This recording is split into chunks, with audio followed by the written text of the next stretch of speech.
గత 10 ఏళ్ల కేసీఆర్ గారి ప్రభుత్వం, 1.5 సంవత్సరంగా రేవంత్ రెడ్డి గారి ప్రభుత్వ పరిపాలన తీన్మార్ మల్లన్న గారు చూస్తూ ఉన్నారు, విమర్శిస్తూ ఉన్నారు, పోరాడుతూ ఉన్నారు. ఎలా ఉంది డిఫరెన్సియేషన్ మీ మాటల్లో? మీరు ఎక్కువ మందిని ఇంటర్వ్యూ చేస్తారు కాబట్టి మీరు చెప్పాలి. ఇప్పుడు మీరు ఒక నినాదంతో ముందుకెళ్తూ ఉన్నారు, కొన్ని మంచి పనులు చేస్తున్నారు కేసీ. ఇప్పుడు మీరే అన్నారు అది పర్ క్యాపిటా బయట పెట్టారు అని చెప్పి. గవర్నెన్స్ లో డిఫరెన్స్ వాళ్ళకు ఈ పాయింట్ భవిష్యత్తులో వీళ్ళు పట్టుకుంటారు అనేటువంటి ఇంటెన్షన్ ఉంటే ఇది బయట పెట్టకపోదురు, దాని కథ వేరు.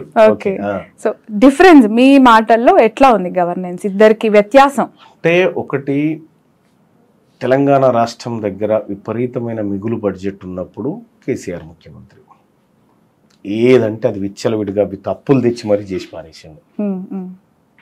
కాంగ్రెస్ పార్టీ మేము అంతకంటే ఎక్కువ చేస్తామని చెప్పింది. ఎక్స్పెక్టేషన్స్ ఎక్కువ ఉన్నాయి కాంగ్రెస్ పార్టీ ప్రభుత్వం మీద.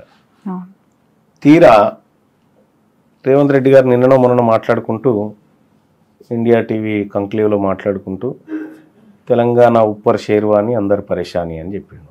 అదే కంక్లేవ్లో ఉప్పర్ షేర్వాని అందరు పరేషాన్ అని చెప్పి పైసలు లేవు, ఏమీ లేవు, అంత ఆగమైపోయింది తెలంగాణ, ఉంటే కదా ఏమన్నా అడిగి తెచ్చిండు. మళ్ళీ ఏమంటాడు, ఒలింపిక్ గేమ్స్ హైదరాబాద్లో నిర్వహిస్తామంటాడు. మన తన గిల్లిదండ ఆడడానికే డబ్బులు లేవు, ఒలింపిక్ గేమ్స్ ఆడిపిస్తాడు అని చెప్తాడు. మిస్ యూనివర్స్ అదే పెడుతున్నాం, ఇది పెట్టరా అంటారు. ఆ ఈవెంట్ ఏంది, ఈ ఈవెంట్ ఏంది? ఇప్పుడు పొద్దుగాల 42% కూడా ఉప్పర్ షేర్వాని అందరు పరేషాన్ అనకుండా ఉండాలని చూస్తున్నాం మేము, అంతే. రైట్.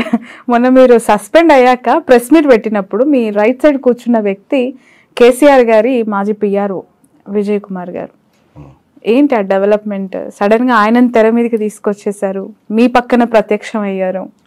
మీరు వివాహం కాకముందుకు మీ నాన్న పక్కన ఉన్నారు, తర్వాత చిదంబరం గారి పక్కన ఉన్నారు. ఏంది డెవలప్మెంట్ అంటే ఏం చెప్పాలి నేను? ఆయన ఒక బీసీ నాయకుడు, కేసీఆర్ గారు తెలంగాణ ఉద్యమం చేసినప్పుడు అనేక మంది ఇతర పార్టీలలో వచ్చి పక్కన కూర్చున్నారు. ఏంది డెవలప్మెంట్ అంటే ఉద్యమం. బ్యాడ్ సిచ్యువేషన్స్ లో తను కేసీఆర్ నుంచి దూరం అవటము, తర్వాత ఎక్కడ కనిపించకపోవడం, ఏదో బుక్ లాంచ్ లో కనిపించారు, అదే చివరి సందర్భం మీడియాలో విజయ్ గారి గురించి. We all know about him. మీరు ఆయనని బయటకు తీసుకొచ్చి మీ పక్కన కూర్చోబెట్టుకోవడం అనేది చాలా విషయం. ఏంటంటే అతనికున్న నాలెడ్జ్, అతనికున్న బీసీల పట్ల ఉన్న ప్రేమ, అతనికున్న కమిట్మెంట్ ఈ ఉద్యమానికి అవసరమని భావిస్తా ఉన్నాము, అందుకోసం ఆయన వచ్చింది తప్ప మీ అందరం కలిసిమెలిసి ముందుకు పోవాలనుకుంటున్నాం. మీ టార్గెట్ ఏంటి పొలిటికల్ గా? What is your ambition future లో?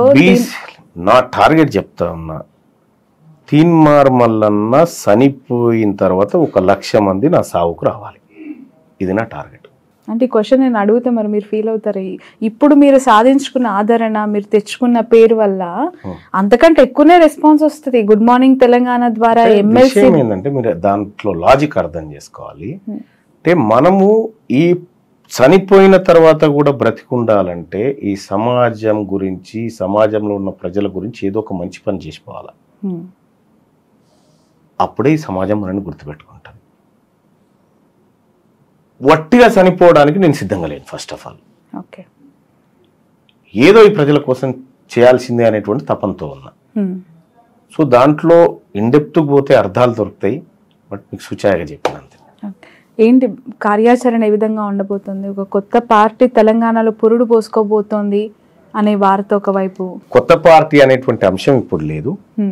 మేము ప్రతి గడపకు బీసీ ఉద్యమాన్ని తీసుకుపోయేటువంటి ప్రణాళిక, ఆ కార్యక్రమం మా ముందుంది. కాబట్టి బీసీ జేఏసీ ద్వారా ప్రతి గడపకు, ప్రతి బీసీ గడపకు చేరడమే మా ముందున్న లక్ష్యం. ఓకే. మీ పైన సస్పెండ్ అయిన నెక్స్ట్ 2 days లో వచ్చిన వార్త, కాంగ్రెస్ గెలిచిన తర్వాత గాంధీ భవన్ లో టీడీపీ జెండాలు ఎగిరాయి. సో అది చాప కింద నీళ్ళ విస్తరించడానికి బాబు గారు అక్కడ నుంచి ప్రయత్నాలు చేస్తూ ఉన్నారు. వాళ్ళకి దొరికిన బుల్లెట్ ఒక ఆయుధం తీన్మార్ మల్లన్న తెలంగాణ టీడీపీకి అని. నేను ఇక్కడ పడిపోయిన బుల్లెట్ను కాదు ఫస్ట్ దొరకడానికి. రెండోది ఏంటంటే, మాకు మా శరీరాలను మీ పార్టీల అభివృద్ధి కోసమో మీ వ్యక్తిగత అభివృద్ధుల కోసమో పనంగా పెట్టడానికి సిద్ధంగా లేము. 70 సంవత్సరాలు పెట్టిన కాడికి చాలిగా మీ అవసరాల కోసం మేము పనిచేయము. మా ప్రజల అవసరాల కోసం పనిచేస్తాం. బీసీ నినాదంతో ముందుకెళ్తున్న మీకు గతంలో చాలా మంది ముఖ్యమంత్రులు మన తెలుగు రాష్ట్రాల్లో పనిచేశారు. రాజశేఖర రెడ్డి, జగన్మోహన్ రెడ్డి, చంద్రబాబు నాయుడు గారు, కేసీఆర్ గారు, ఇప్పుడు రేవంత్ రెడ్డి గారు. కొద్దో గొప్ప బీసీల పట్ల కన్సర్న్ ఉన్నవాళ్ళు, కొద్దిగా మంచి పని చేస్తారు అన్నవాళ్ళు మీకు ఎవరైనా ఉన్నారా ఈ లిస్టులో? లేరమ్మా, ఎవరు లేరు. తిలా పాపం తలా పిడికెడు, అందరి వర్గాలను మోసం చేసిన వాళ్ళే. నరేంద్ర మోడీ గారి పార్టీ 10% ఈడబ్ల్యూఎస్ రిజర్వేషన్ తీసుకొచ్చింది, కేసీఆర్ గారు దాన్ని ఇంప్లిమెంట్ చేసిండు, రేవంత్ రెడ్డి గారు దాన్ని కొనసాగిస్తారు. జరిగిందంత ఇదే. Okay, so final question before conclude. మీరు సస్పెండ్ అయ్యారు, మీ కార్యాచరణతో ముందుకెళ్తున్నారు. తొందరలో రేవంత్ రెడ్డి గారు కూడా మారుతారని వార్తలు. అసలు కాంగ్రెస్ పార్టీలో కొనసాగరైన సీఎంగా అనే విషయం ఏం చెప్తారు దీనిపైన? అలా ఉందా అనిశ్చితి? అంటే కొద్దిగా ఈయనైతే అభద్రత భావంలో ఉన్నట్టుగా కనిపిస్తూ ఉంది ఆయన సిచ్యువేషన్ చూస్తూ ఉంటే. అంతవరకు చెప్పగలుగుతా. మార్పు ఎప్పుడు అనేది తెలియదు. ఈ 4 ఏళ్లలో ఉండబోతుందా? నెక్స్ట్ ముఖ్యమంత్రి ఒకవేళ మారిస్తే మాత్రం బీసీని సీఎం చేస్తారు, కాంగ్రెస్ లో చేస్తారు అనుకుంటున్నా నేను. ఎవరికి ఉండొచ్చు అవకాశం మీ అజంప్షన్?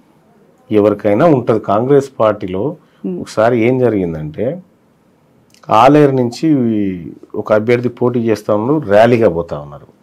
ర్యాలీగా పోయి నామినేషన్ వేస్తాను పోయేస్తానికి, తీరా నామినేషన్ వేసే టైంకి అభ్యర్థి నేను పోటీ చేయను, నేను వేరే పార్టీ నుంచి చేస్తాను పోయాడు. అడిగి జెండా పట్టుకొని వచ్చిన సల్లూరు పోసి అంటే ఆయన నువ్వు అదేనా అంటే అదే అంటే వద్దంటే నామినేషన్ గెలిచిండు. అట్లుంటుంది కాంగ్రెస్ పార్టీలో. Right, thank you so much. Wish you all the best. చాలా టైం కేటాయించారు, ధన్యవాదాలు. Wish you all success. మీరు ఎంచుకున్న మార్గంలో, ఎంచుకున్న ప్రయాణంలో సక్సెస్ కావాలని మనస్ఫూర్తిగా కోరుకుంటుంది cube TV. Thank you so much. ఇది తీన్మార్ మల్లన్న గారితో special interview. Thanks a lot. First ever factory outlet Mukunda jewellers ఇప్పుడు చందానగర్ లో ఏప్రిల్ 19న గొప్ప ప్రారంభం. విచ్చేయండి ముకుందా జ్యువెలర్స్.